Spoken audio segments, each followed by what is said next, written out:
bagaimana siklus ovulasi dan siklus mens menjadi teratur sehingga bisa hamil. Nah, kalau kita tidak mengejar infertilitas, mungkin pilihannya adalah lifestyle dulu.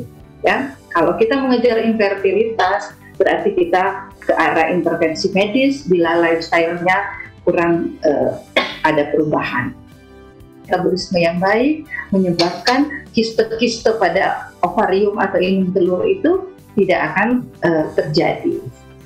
Makanan harus yang tidak mengandung hormon, mengurangi lemak-lemak hewani, dan juga makanan itu harus tinggi serat dan tinggi oksidan.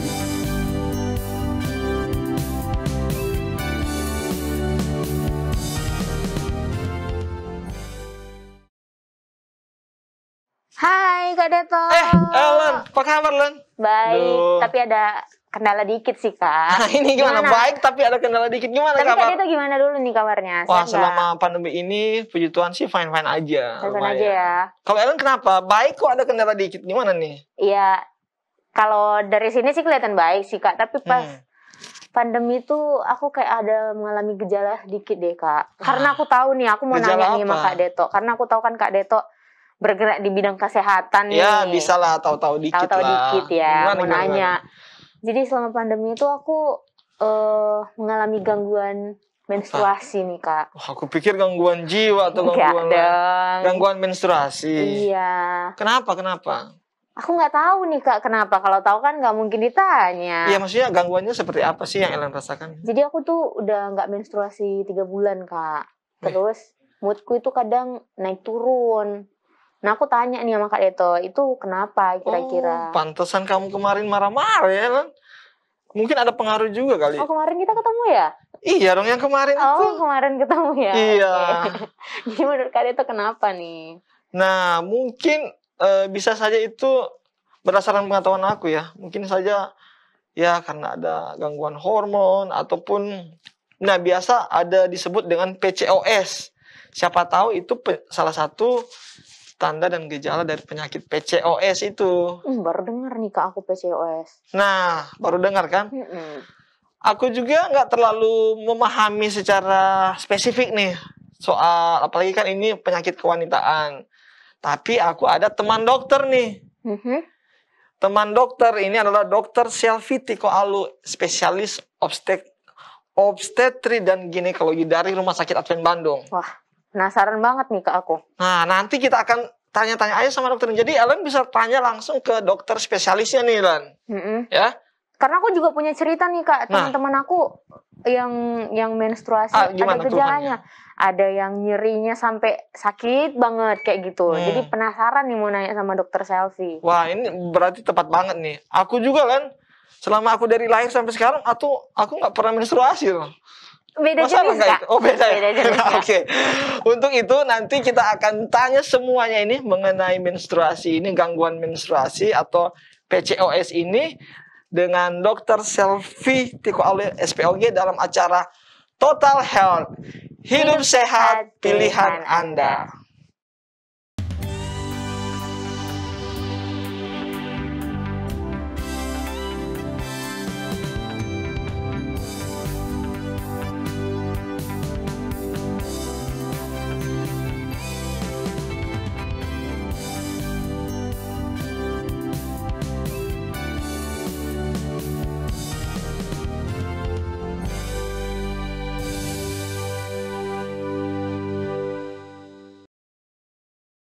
Ya, kembali lagi dalam acara Total Health, hidup sehat, pilihan Anda. Dengan tema pada saat ini adalah mengenal lebih dekat tentang PCOS atau sindrom polycystic ovarium atau polycystic ovarium syndrome.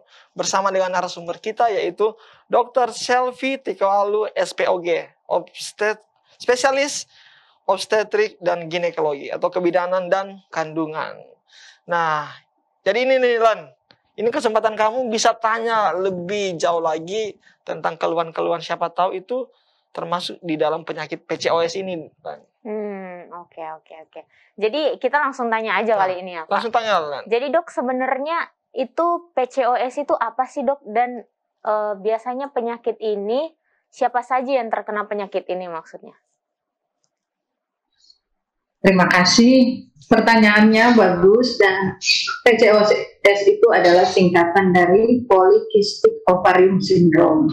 Karena dikatakan sindrom, berarti ada beberapa gejala. Gejala yang pertama itu adalah berhubungan dengan peningkatan hormon. Jadi hormon laki-laki, yaitu hormon androgen yang lebih tinggi atau ada peningkatan. Dan kemudian ada gangguan ovulasi yang disertai gangguan haid yang pasti. Kemudian dari USG itu terlihat beberapa kista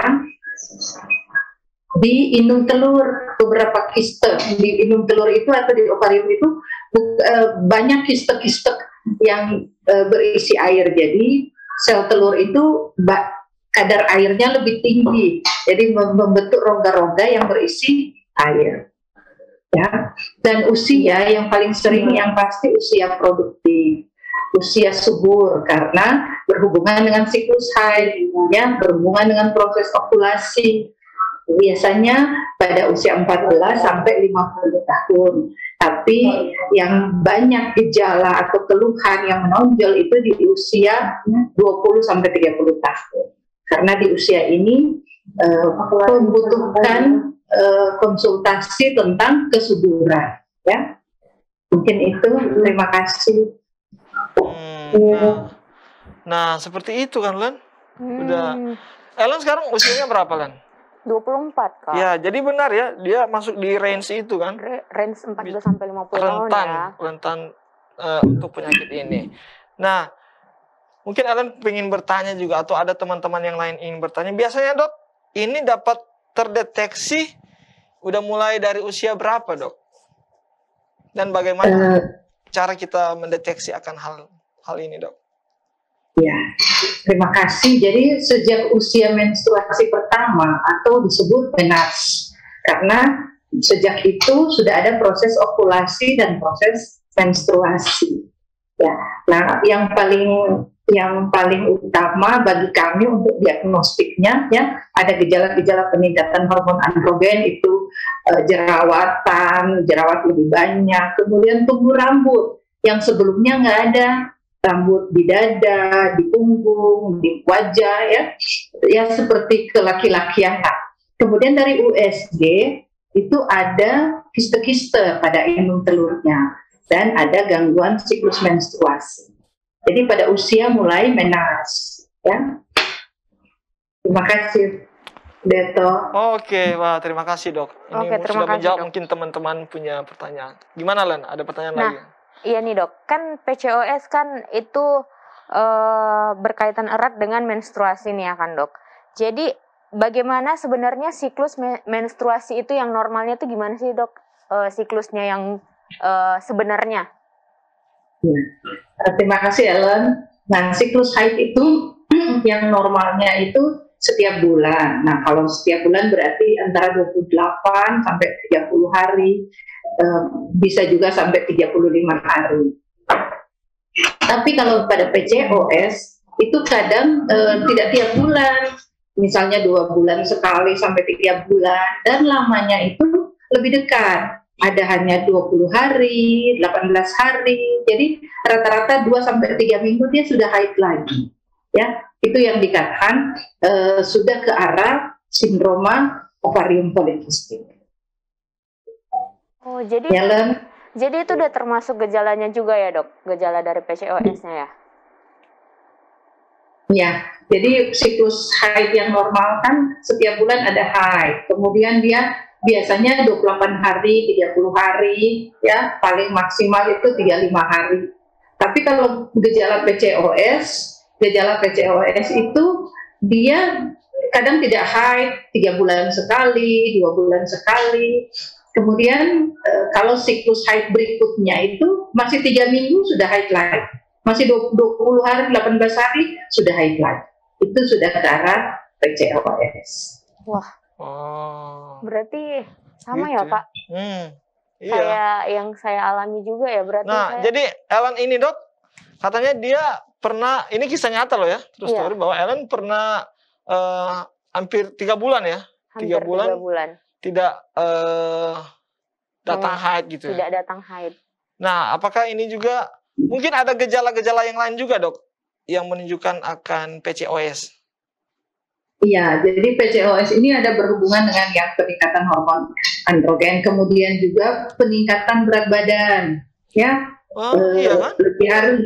lebih gemuk gitu, atau ada gangguan pada kadar gula darah, ya, jadi bisa gangguan pada peningkatan kadar gula darah, peningkatan kolesterol, ini karena ada proses metabolik yang tidak normal, ya.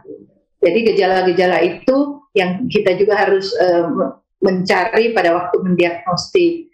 Berarti sebaiknya kalau Ellen sudah punya gejala, Ellen memeriksakan ke dokter semua risiko-risiko atau penyulit pada sindroma ovarium polikistik ini harus dicari karena tiap-tiap orang itu berbeda gejala. Ya, terima kasih. Oke, terima kasih. Jadi itu ya, ada berat badan meningkat kan, Ellen aku lihat, maaf ya, agak meningkat dikit kayaknya ini. Meningkat ya, Kak? Bisa aja ya mungkin. Padahal ini iya juga benar ya. Dan juga gula darah ya tadi ya, ada cek gula darah yang ada mempengaruhi dari gula darah juga. Jadi sebenarnya, Dok, kalau kita udah tahu kita memiliki gejala PCOS, sebenarnya kita harus udah pergi ke dokter ya, Dok, untuk menanyakan ini ya. Ya, betul sekali, karena diagnosis juga dari USG harus kita tegakkan, ya kita temukan kiste-kiste pada ovarium atau indung telur. Baru kita bilang, kalau nggak ada itu berarti bukan PCOS, ya, karena sindroma PCOS itu ditemukannya kiste-kiste pada indung telur atau ovarium, yang awalnya normalnya tidak ada. Ya. Jadi, Dok, sebenarnya penyebab dari PCOS ini sebenarnya apa, Dok? Dan bagaimana cara mengobati PCOS ini, Dok? Kalau penyebab PCOS ini dari laporan perpustakaan atau jurnal-jurnal ini belum pasti ya, belum ditemukan yang pasti. Tapi ada berhubungan dengan herediter, jadi diturunkan. Nah, ada orang tertentu yang ada pasien yang mengeluh PCOS, pas ditanya keluarganya juga pernah keluhan seperti itu, ya, pernah keluh. Jadi yang berhubungan erat itu herediter. Kemudian mungkin gaya hidup ya, pola hidup yang menyebabkan kestabilan hormon itu terganggu. Jadi ada gangguan hormonal. Kan sekarang makanan itu junk food ya, itu menyebabkan metabolisme sel-sel di ovarium itu atau di indung telur itu metabolisme jadi tidak normal. Nah, itu yang menyebabkan terjadinya PCOS. Kan kalau dulu jarang dibilang PCOS. Kalau laporan jurnal itu di penduduk di desa-desa jarang sekali kena PCOS, malah yang di kota yang makanannya ya makanan kebanyakan micin-micinnya generasi micin kali ya, mungkin itu. Oke, wah, jadi itulah ya, untuk saat ini kita pertama udah mengetahui apa itu PCOS, kita mengetahui juga gejala-gejalanya, apa gejala-gejalanya, masuk juga kan sama kamu juga kan, dan kita mengetahui kapan kita harus ke dokter untuk memeriksa akan keluhan-keluhan ini. Nah, kita akan membahas, mungkin Ellen penasaran juga kan, bagaimana sih pengobatan dari PCOS ini. Kita akan kembali dalam acara Total Health.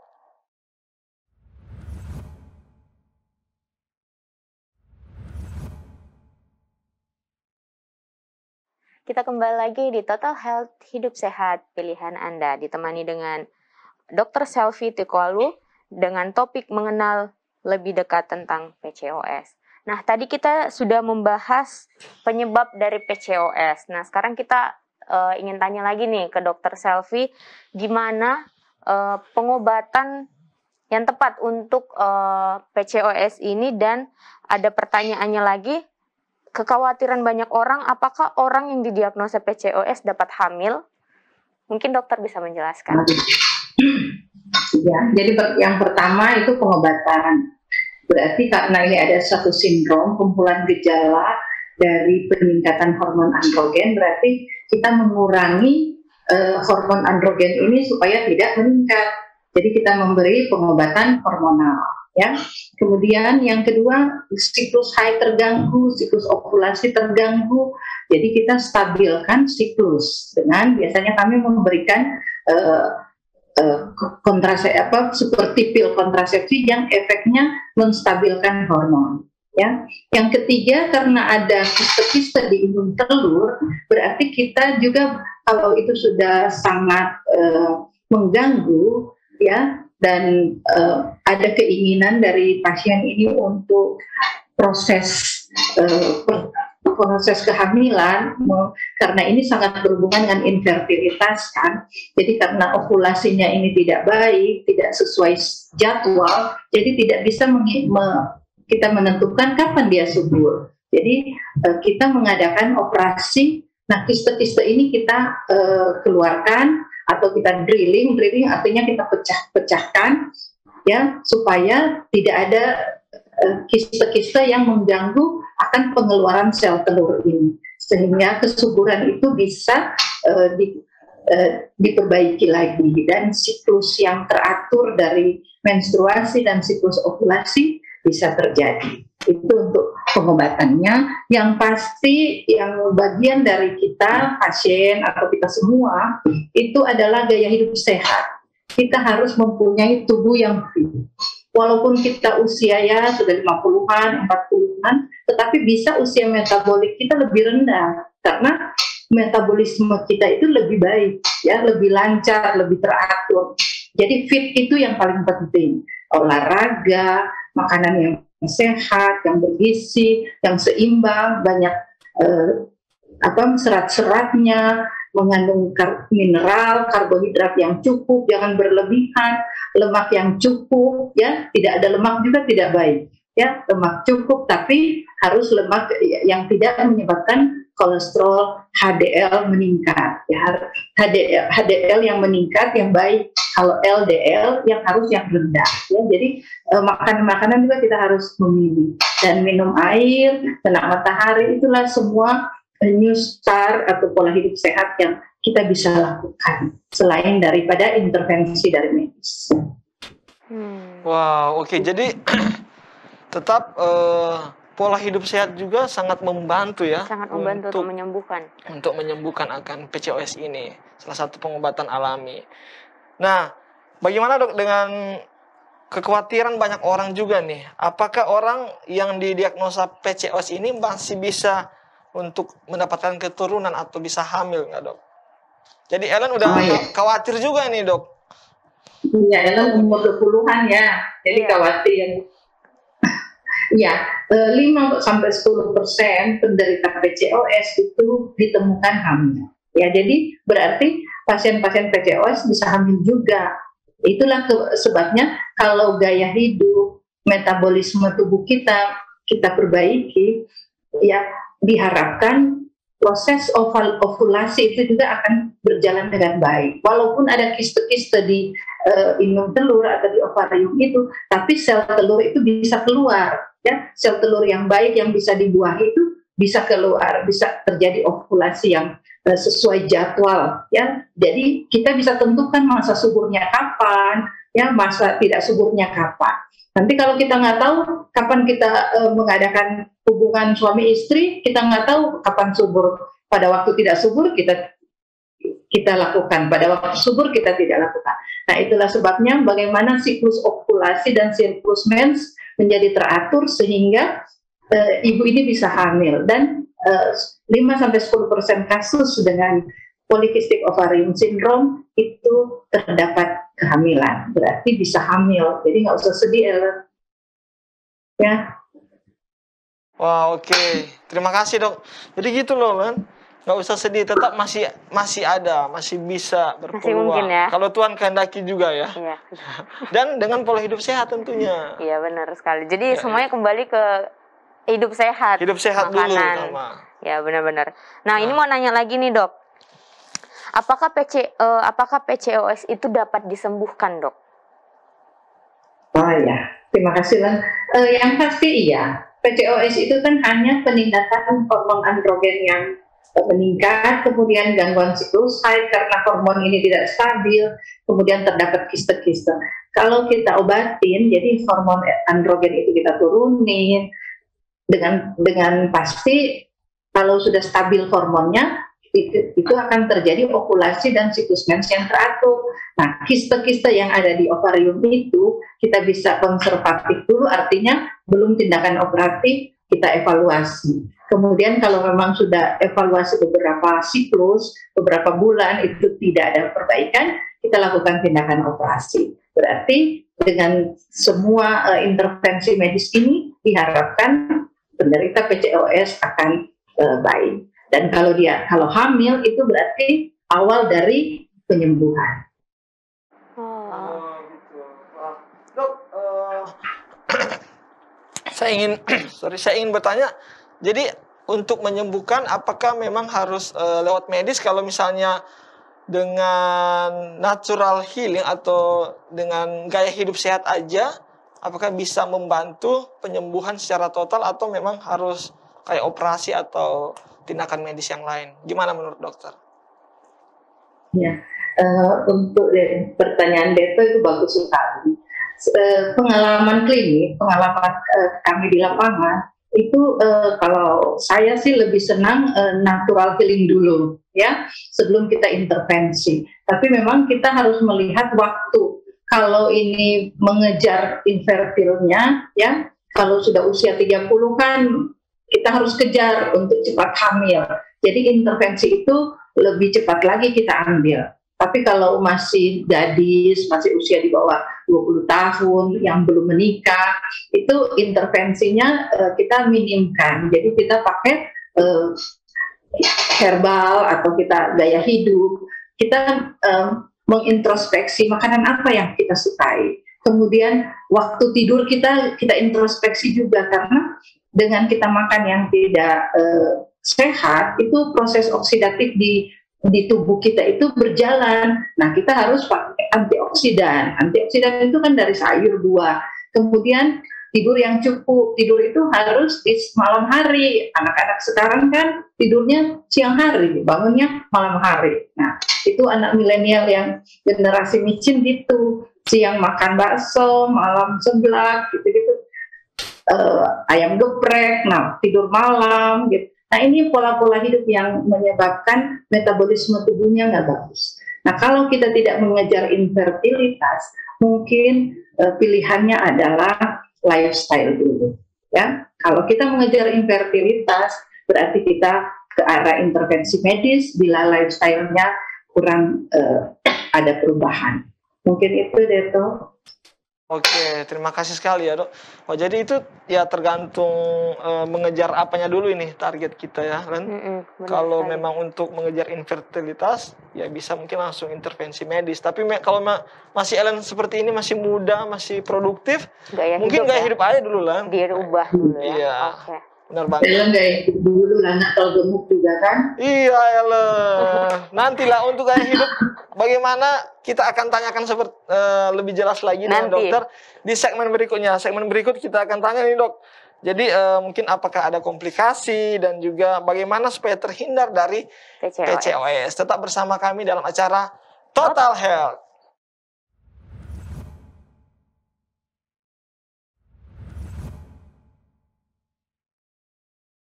Kembali lagi bersama dengan kami dalam acara Total Health, hidup sehat, pilihan Anda. Masih bersama dengan Dr. Selvi Tikaolu SPOG dengan topik mengenal lebih dekat tentang PCOS. Ya, kalau tadi kita sudah bahas ya, Lan, bagaimana tentang apakah orang bisa hamil karena PCOS. Ya, apakah ternyata masih bisa ya berpeluang. Dan intervensi dari gaya hidup kita juga dan juga intervensi medis bagaimana bisa berperan untuk menyembuhkan dari PCOS ini.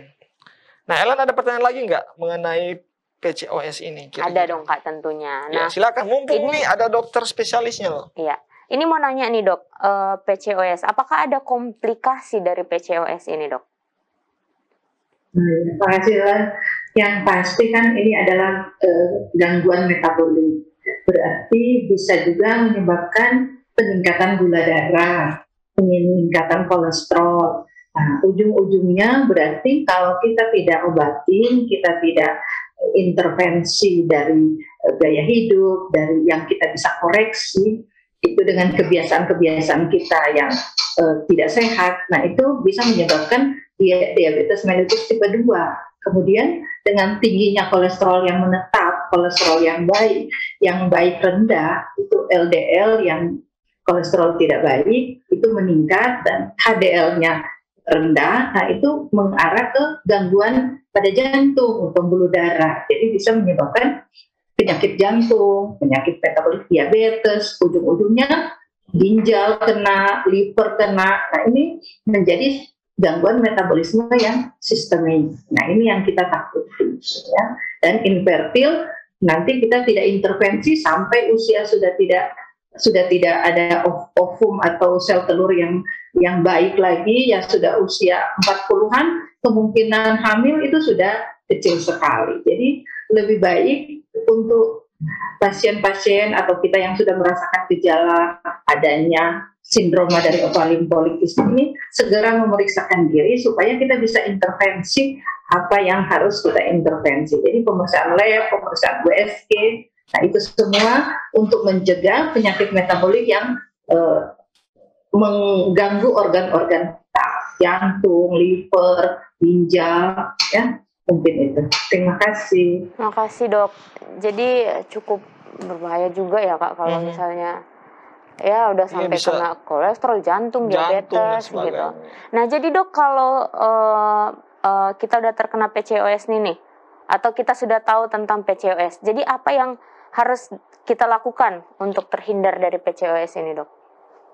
Ya, terima kasih, Helen. Jadi pertama kan kita sudah tahu gejalanya. Ada jerawatan, kemudian tumbuh rambut. Nah ini kalau ini adalah gejala-gejala yang kita sudah mengarah ke PCOS. Kemudian sudah gangguan haid, ya gangguan siklus haid. Berarti kalau sudah ada 2 dari 3 ini, yang kita segera ke dokter untuk USG, melihat apakah ada kiste-kiste di indung telur. Jadi kalau sudah ada 3, berarti itu sudah sindroma ovarium polikistik. Ya. Yang kita ketahui yang peningkatan androgen itu, ya payudaranya jadi kecil, kemudian kalau kita lihat juga di kelamin kita klitoris jadi lebih besar, kemudian berat badannya lebih naik, jerawatan, bulu-bulu di mana-mana. Nah ini yang efek-efek dari peningkatan hormon androgen. Nah, kalau sudah ada siklus haid lagi yang terganggu, artinya tidak tiap bulan, tidak 4 minggu, ya, tidak 1 bulan sekali, malah lebih cepat, kemudian sedikit, ya tidak teratur. Gangguan siklus haid ini sudah menandakan ya kita harus memeriksakan diri untuk menentukan apakah kita sudah terkena ovarium polikistik sindrom atau tidak. Ya, itu mungkin saya share screen dulu ya supaya ada gambaran sedikit. Iya. Soalnya dari tadi kita menerawang sih.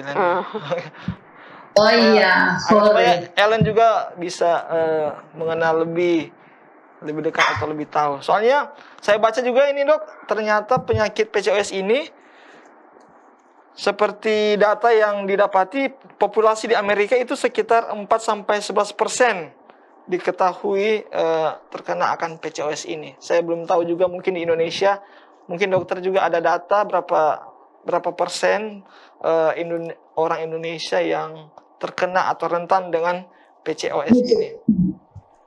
Ya, memang PCOS itu 20-30% wanita Indonesia itu menderita PCOS di usia produktif. Ya, wanita produktif usia subur itu 20-30% ada gejala PCOS walaupun ringan, sedang dan berat.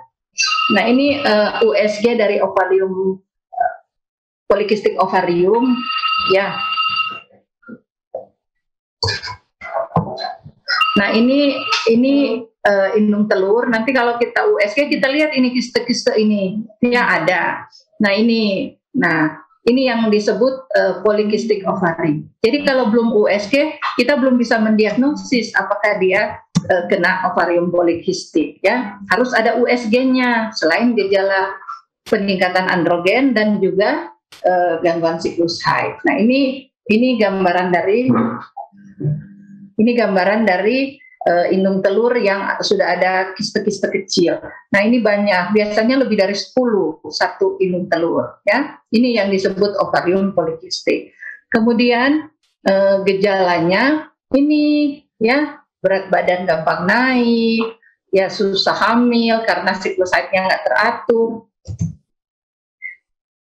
Kemudian tumbuh bulu di wajah, di dada, menstruasi tidak teratur atau nyeri pada saat mens. Kemudian ada gangguan, ya, moody, ya, tidak stabil emosinya, rambut rontok. Nah, ini semua yang merupakan tanda-tanda dari PCOS, ya. Mungkin itu Deto dan Ellen. Wow, okay. Sudah jadi semakin jelas lagi ya. Apalagi ini untuk para wanita. Benar. Penting banget ini pelajaran ini ya. Nah, luar biasa sekali. Nah, Dok, ini pertanyaan berikutnya. Jadi kan kalau tadi bagaimana supaya terhindar dari PCOS. Nah, sekarang apa yang harus dilakukan nih jika sudah terkena PCOS? Nah, kalau kita sudah terkena PCOS, sebaiknya ke dokter untuk dicari penyebab yang paling mayor, ya, yang paling banyak. Itu penyebabnya apa? Apakah dari makanan, apakah dari, memang ini penyebab utama kan diturunkan, tapi kita bisa intervensi. Karena terdapat gangguan hormon, berarti kita menghindari makanan-makanan yang mengandung hormon. Makanan yang mengandung hormon itu, ya, mungkin dari hewani, ya, makanan hewani, kulit ayam broiler, kulit ikan yang dipelihara di tambak, ya, karena itu dikasih makan pelet. Nah, pelet itu ada hormon supaya ikan atau ayam itu jadi gemuk. Nah, hormon growth hormon, ya, itu dikasih hormon-hormon itu. Nah, ini yang menyebabkan juga gangguan hormonal. Kemudian yang itu pengawet, penyedap, tidak olahraga, mager, miger, malas gerak, minim gerak, ya, makan makanan yang banyak sodanya, minuman yang banyak soda, makanan yang banyak micin-micinnya, mungkin itu yang kita bisa hindari, ya, itu dari kita. Nah, untuk menentukan apa yang kita bisa intervensi dari diri sendiri, kita mesti periksa dulu kadar gula darah, kadar kolesterol, USG. Nah, semua gangguan-gangguan metabolisme ini yang kita harus tahu supaya kita bisa koreksi. Jadi makanan kita atur, berapa kalori, olahraga harus berapa lama, minimal 3 kali seminggu, 150 menit, berarti 50 menit sekali. Jadi kita harus tiap minggu ada olahraganya, ya, untuk metabolisme tubuh kita menjadi baik. Jadi kalau 1 minggu 7 hari, berarti selang 2 hari kita harus olahraga, ya, supaya memicu metabolisme sel-sel, termasuk sel di indung telur itu menjadi baik. Jadi metabolisme yang baik menyebabkan kiste-kiste pada ovarium atau indung telur itu tidak akan terjadi, ya. Ini itu. Terima kasih. Oke, wah, luar biasa sekali ya, luar biasa, sudah sangat jelas. Sangat jelas sekali. Poin utamanya tetap, ya, di gaya hidup sehat. Berarti, dan sama seperti total health, itu adalah pilihan Anda, pilihan Ellen sendiri, ya. pilihan kita juga, pilihan saya juga. Wah, terima kasih sekali dokter telah menjelaskan dengan singkat, padat, jelas mengenai PCOS ini. Tapi dok, yang menjadi masalah ini di masyarakat kita, benar nggak Len? Ada beberapa mitos ataupun fakta yang beredar. Benar. Nah, kita ingin klarifikasi itu kepada dokter di segmen berikutnya, tetap di acara Total Health, Hidup Sehat Pilihan Anda.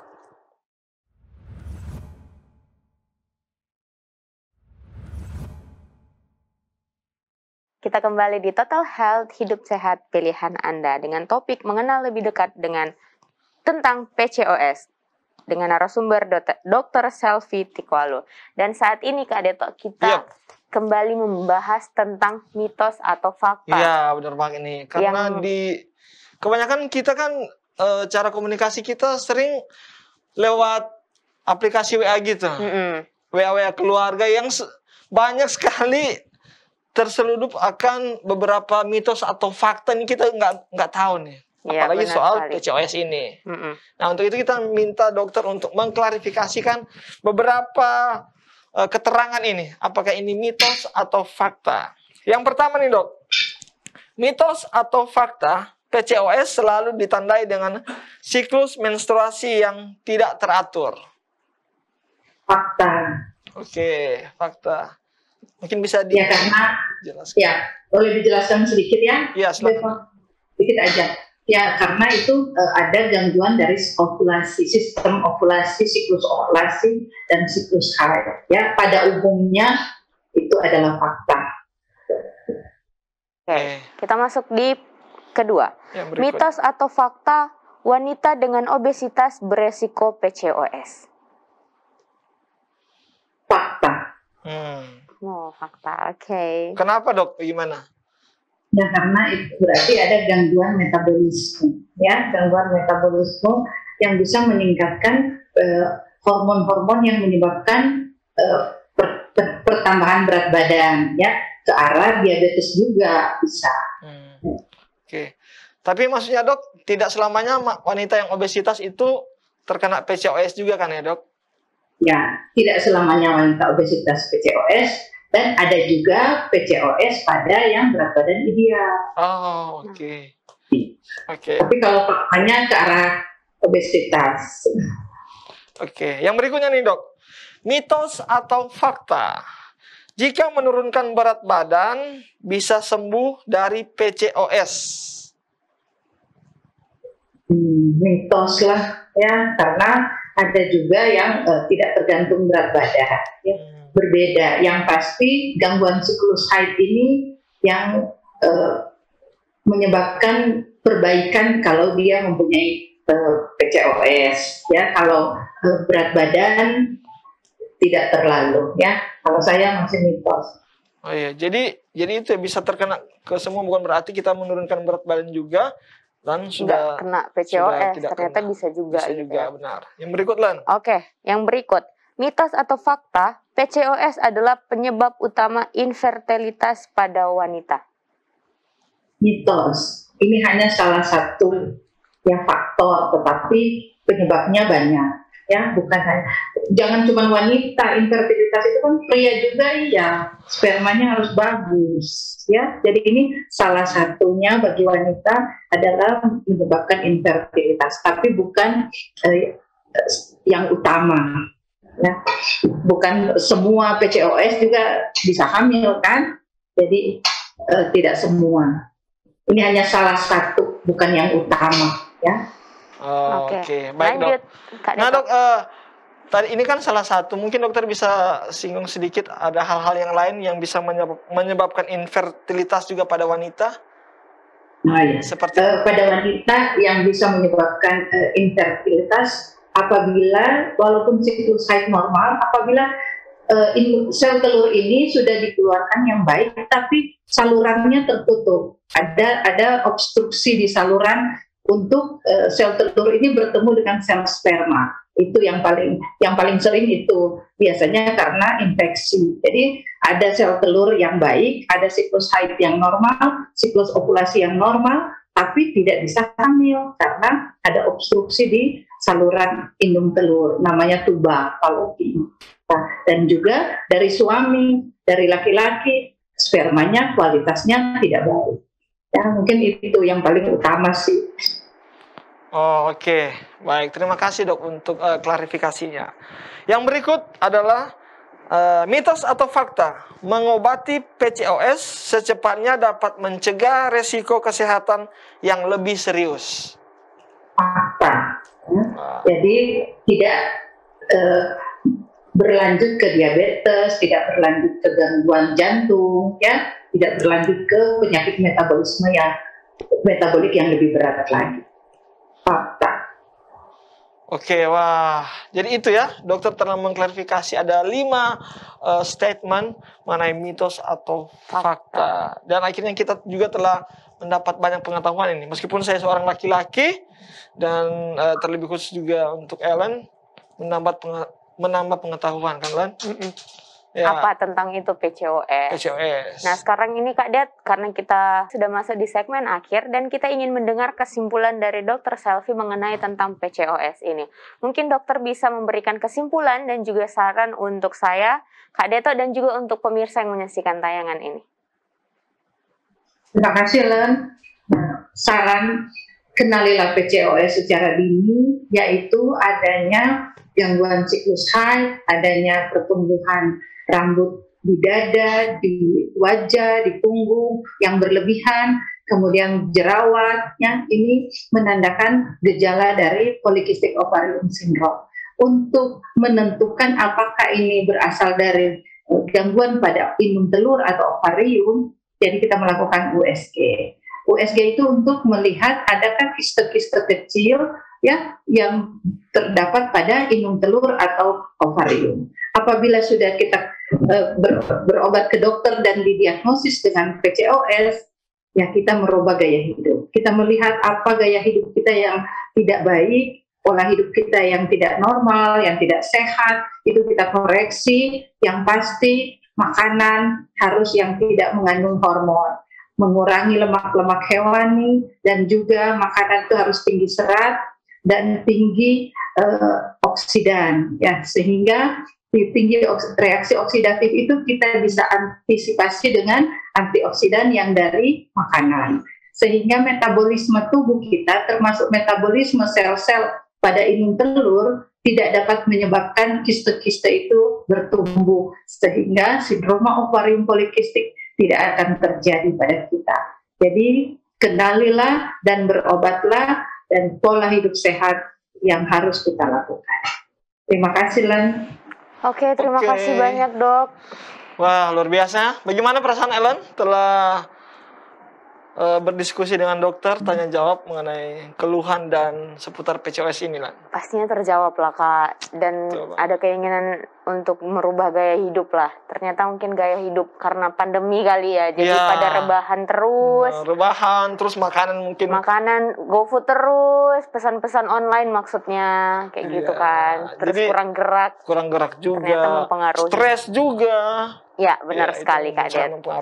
Jadi terima kasih sekali buat Dr. Selvi Tikolau, spesialis OB/GYN yang telah menerangkan untuk kita semua mengenai PCOS ini. Dan kiranya Tuhan dapat memberkati selalu dokter di dalam pelayanan dan tugas yang telah dilaksanakan. Oke Kak Det, kayaknya aku mau pergi deh habis ini. Kemana Len? Langsung konsultasi ke dokter. Dia langsung konsultasi pemirsa. Pengen banyak lebih nanya, karena nanya kan, lebih banyak. Terus kan materi tadi kalau udah ada tanda dan gejala 2 atau 3 aja yang tadi telah disebutkan, lebih baik langsung pergi ke dokter untuk periksa. Nah, oke, terima kasih untuk saat ini. Kami dari studio, saya Darul Togas dan juga saya Ellen Syahaan ingin mengucapkan bahwa tetap selalu menjaga kesehatan kita dan tetap selalu memilih untuk menjalankan akan pola hidup sehat kita. Karena kita berada di acara Total Health. Hidup sehat, pilihan Anda.